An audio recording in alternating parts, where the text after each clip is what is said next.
Hello, and a very warm welcome to Grow English Mastery. My name is Scarlett, and it is an absolute pleasure to have you here with me today. Let me start with a question for you. Have you ever had to choose between staying silent to maintain a good relationship and speaking your mind because you believed something was fundamentally wrong? It's a difficult choice that many of us face in our lives, perhaps with a boss, a friend, or a family member. Now, imagine that situation on a global scale. Imagine you are one of the world's most famous CEOs, and the person you disagree with is the President of the United States. The stakes become incredibly high. Today, we are going to travel back to a pivotal moment that marked the beginning of one of the most famous public feuds of our time.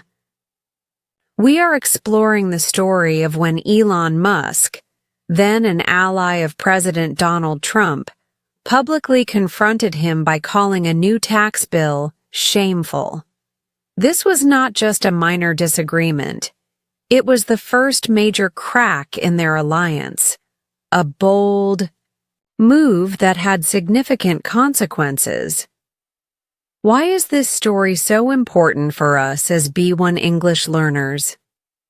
Because to understand this event, we need to understand cause and effect. We need to be able to answer the questions. Why did Musk do this? What led to this conflict? What were the results of his actions? The language of cause and effect is absolutely essential for telling stories, building arguments, and understanding the world around us. So, here are our precise learning objectives for today's extended lesson. First, we will dive deep into the detailed story of the tax bill controversy, exploring the context and the motivations behind this dramatic confrontation.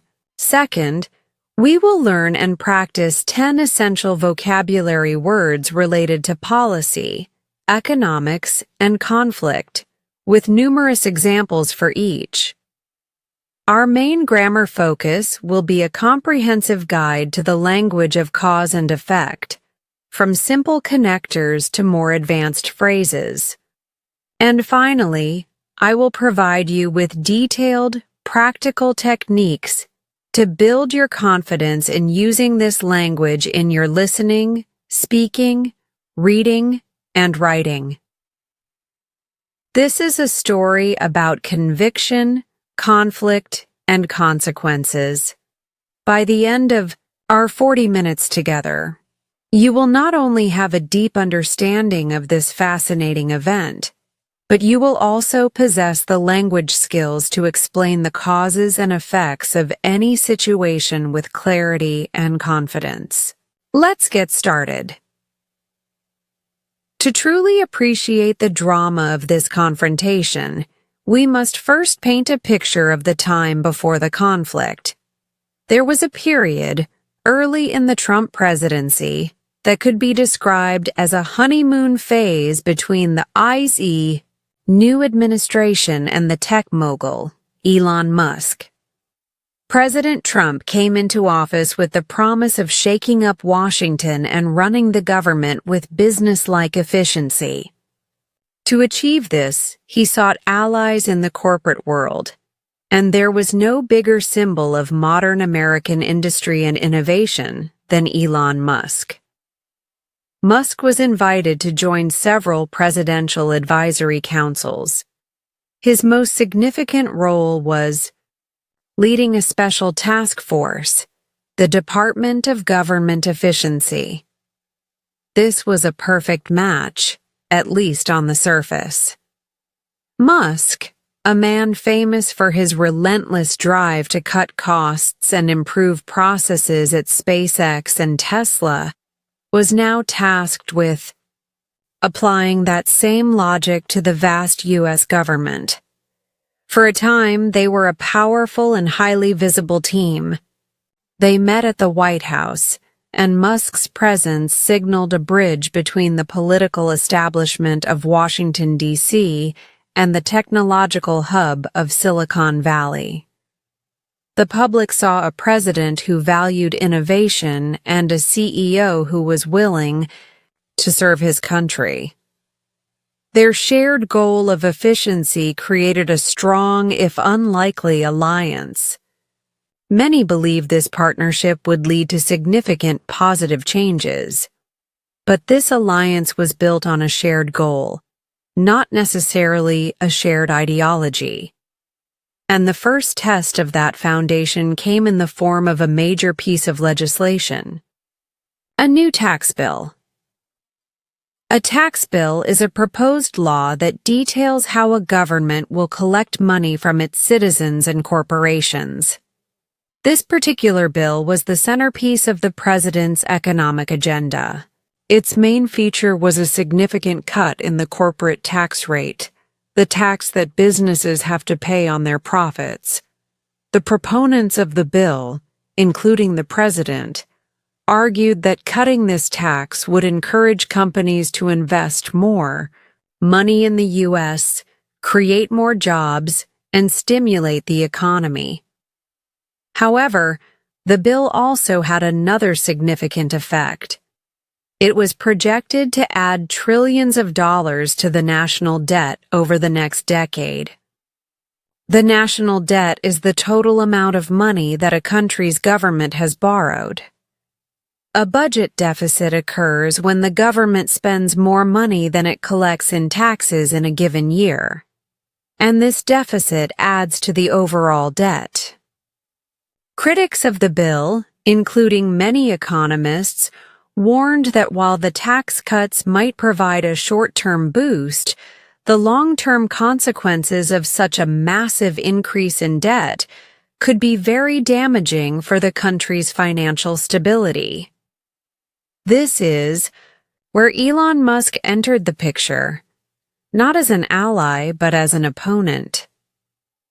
As a CEO whose companies relied on long-term investment and stability, and as an individual who often spoke about solving long-term problems for humanity, he viewed the bill's impact on the national debt as deeply irresponsible. He didn't stay silent. He didn't just voice his concerns in a private meeting.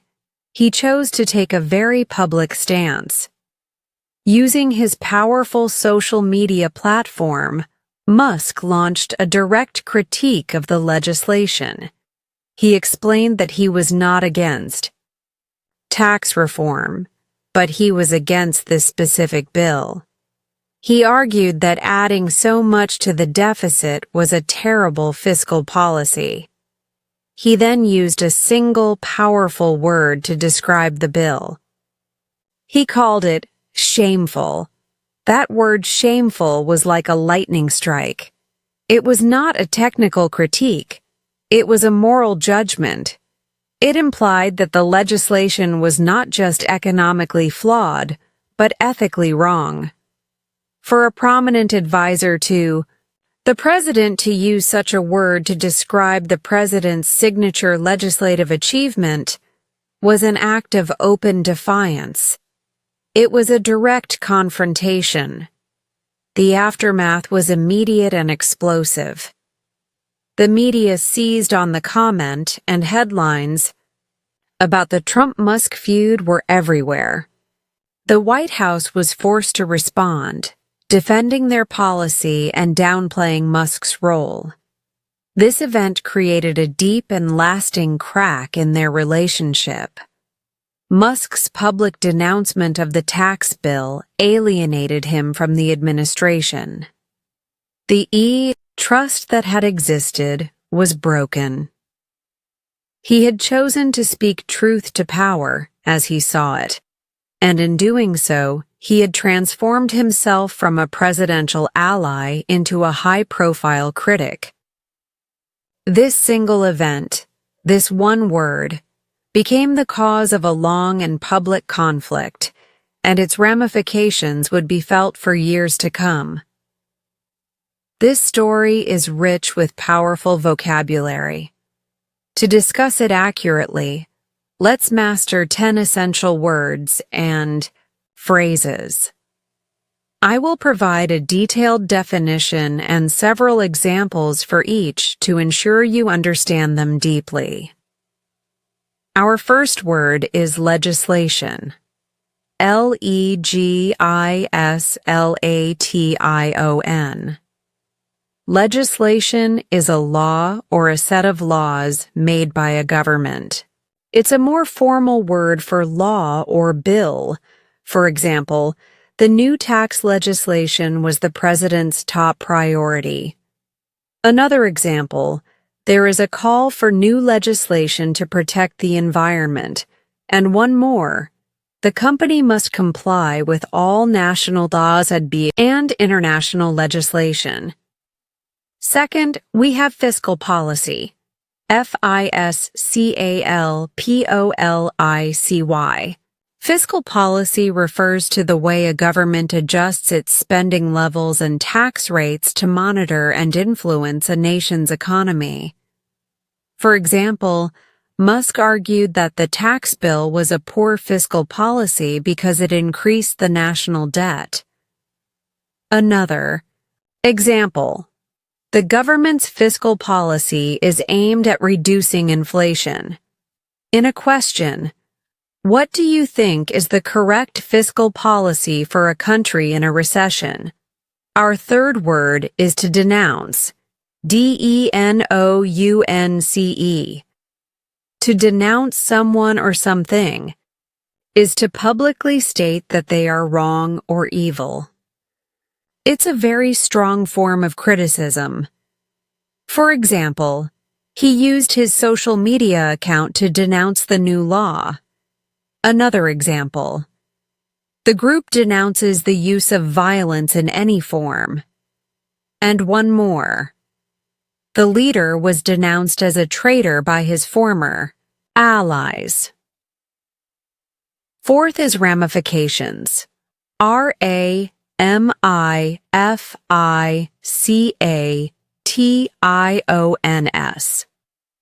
Ramifications are the complex, often unwelcome consequences or results of an action or event. For example, the ramifications of his public criticism were severe and long-lasting.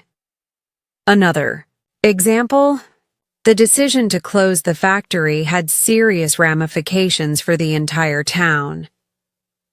One more.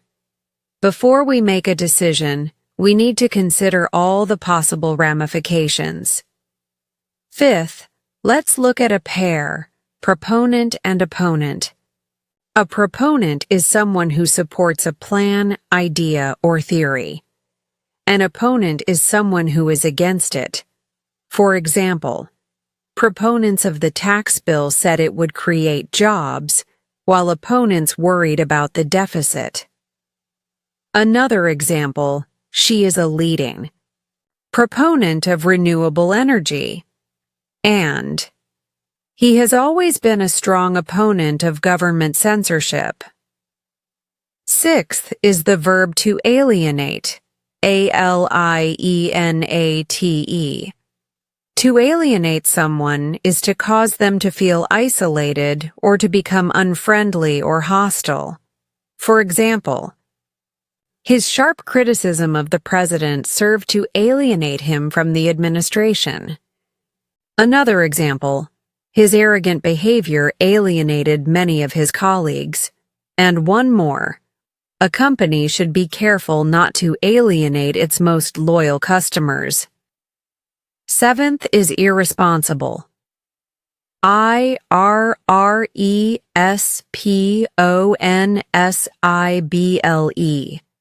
Irresponsible means not showing a proper sense of responsibility. For example, Musk considered the bill to be financially irresponsible. Another example, it was irresponsible of you to leave the children alone. And the company was accused of irresponsible behavior towards the environment. Eighth, on our list is backlash. backlash. A backlash is a strong, negative reaction from a large number of people. For example, Musk's comments caused a significant backlash from the president's supporters. Another example, the new policy faced a huge backlash from the public.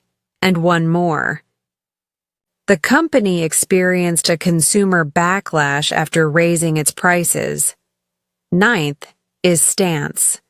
S-T-A-N-C-E. Your stance on an issue is your attitude or opinion about it, your standpoint. For example, Musk took a very clear stance against the new tax legislation.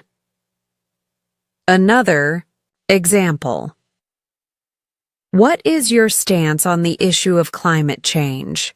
And the company has maintained a neutral stance in the political debate. And our 10th word is deficit. D-E-F-I-C-I-T. A deficit is the amount by which a sum of money is less than the required amount. A budget deficit is when a government spends more than it collects in taxes. For example, opponents of the bill were worried it would increase the budget deficit. Another example. The company has been running a trade deficit for the past 3 years. And there is a deficit of trained nurses in the country. Now that we've armed ourselves with this precise vocabulary, let's explore the essential grammar for connecting these ideas. The next section is our comprehensive guide to the language of cause and effect. At its heart, every story is a chain of causes and effects. One thing happens, which leads to another thing happening. Being able to express these connections clearly is fundamental to good communication. Let's start simply. The most common words are because and so. Because introduces a cause. So introduces an effect. Cause, the bill increased the national debt. Effect, Musk criticized it. Sentence with because. Musk criticized the bill because it increased the national debt. Sentence with so. The bill increased the national debt, so Musk criticized it. Simple enough, right? But to sound more formal and sophisticated, we need more tools. Let's look at phrases that introduce a cause. We can use because of, due to, and owing to. These are followed by a noun or noun phrase, not a full clause. For example, he criticized the bill because of its effect on the debt. Correct. He criticized the bill because of it increased the debt. Incorrect. So, because is followed by subject plus verb, while because of is followed by a noun. Let's see some more examples. Due to the backlash, the company changed its policy. The event was canceled owing to a lack of interest. Now let's look at more formal ways to introduce an effect or result. We can use words like therefore, consequently, and as a result. These are often used at the beginning of a sentence. For example, the bill was fiscally irresponsible. Therefore, Musk felt he had to speak out. He publicly denounced the legislation. Consequently, his relationship with the president was damaged. The company invested heavily in new technology. As a result, its profits increased significantly. We can also use verbs to show cause and effect. Verbs that introduce an effect include to cause, to lead to, and to result in. For example, Musk's comments caused a media storm. The disagreement led to the end of their alliance. The new legislation resulted in a larger budget deficit. So you see, you have a wide range of tools. You can use simple words like because and so in conversation, and more formal phrases like consequently and due to in your writing or in presentations to express these relationships with precision. The key is to practice them until they become a natural part of your English. So, how can we effectively practice this essential skill? I want to give you some very detailed practical techniques for each of the 4 core skills. First, for your listening practice. I want you to go to a website like YouTube and search for a debate or a political analysis video. Choose a 5 to 10 minute segment. The first time you listen, just try to understand the main arguments. Then, take out a piece of paper and draw a line down the middle. On the left side, write cause, and on the right side, write effect. Listen again, but this time, pause the video whenever you hear a cause and effect relationship being discussed. Write down the cause on the left and the effect on the right. Also, make a note of the specific words the speaker used to connect them. Did they say because, led to, as a result? This active listening will train your brain to recognize these patterns automatically. Second, for your speaking practice. Find a language exchange partner, or even just a friend. Choose a recent event that you both know about. It could be a change in your local community, a major sports event, or a world news story. Your task is to explain this event to your partner, focusing entirely on the causes and effects. Start with the causes. This happened because of. Then explain the consequences. As a result of this, several things happened.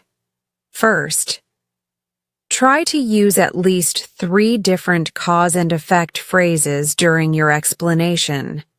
This will help move the language from your passive knowledge into your active speaking ability. Third, for your reading practice, I recommend you find an opinion article, sometimes called an op-ed, from a major online newspaper like The Guardian, The New York Times, or The Wall Street Journal.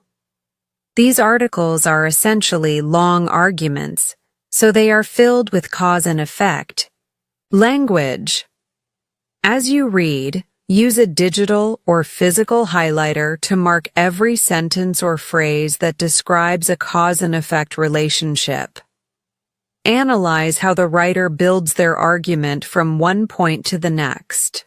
This will show you how powerful these structures are in persuasive writing. Finally, for your writing practice. Let's use our community in the comments section below. I want you to write a short paragraph, maybe 4 or 5 sentences, about a major decision you have made in your life. Explain what caused you to make that decision and what the effects of that decision have been. For example, due to the lack of opportunities in my hometown, I decided to move to a bigger city. This decision led to some challenges at first, but consequently, I found a much better job and have grown a lot as a person. I would be absolutely delighted to read your personal stories and see how you use this language. Now, let's step back and think about the deeper lesson from this story, the real-world application. The conflict between Elon Musk and Donald Trump over this tax bill is a powerful example of what is sometimes called speaking truth to power. It raises a very important question for the 21st century. What is the role of a powerful business leader in society? Is their only responsibility to their company and its shareholders? Or do they have a broader social responsibility to speak out on issues that affect the country and the world, even if it hurts their business or political relationships? There is no easy answer. Taking a public stance like Musk did carries enormous risks. The risk of backlash, of alienating customers, of inviting unwanted government attention. But staying silent can also be a choice with consequences. The inspirational idea here is not about whether Musk was right or wrong. It's about the importance of having principles and the courage to stand by them.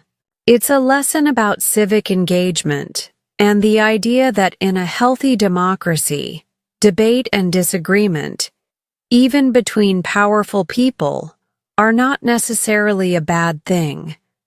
They can be a sign that people care deeply about the direction of their country. And, with that thoughtful idea, we are coming to the close of our very detailed lesson today. You have all done a phenomenal job staying focused and engaged with this complex topic. Let's consolidate our learning by summarizing the key takeaways from our session. First, we took a deep dive into the story of when Elon Musk confronted President Trump over a new tax bill, understanding the context of their alliance and the specific causes of their conflict. Second, we thoroughly learned and practiced 10 essential vocabulary words for discussing policy and conflict, including legislation, fiscal policy, ramifications, and backlash, with multiple examples to ensure deep understanding. And third, our major grammar focus was a comprehensive look at the language of cause and effect. We mastered a wide range of tools, from simple connectors like because and so to more formal phrases like due to and consequently, empowering you to build strong and logical arguments.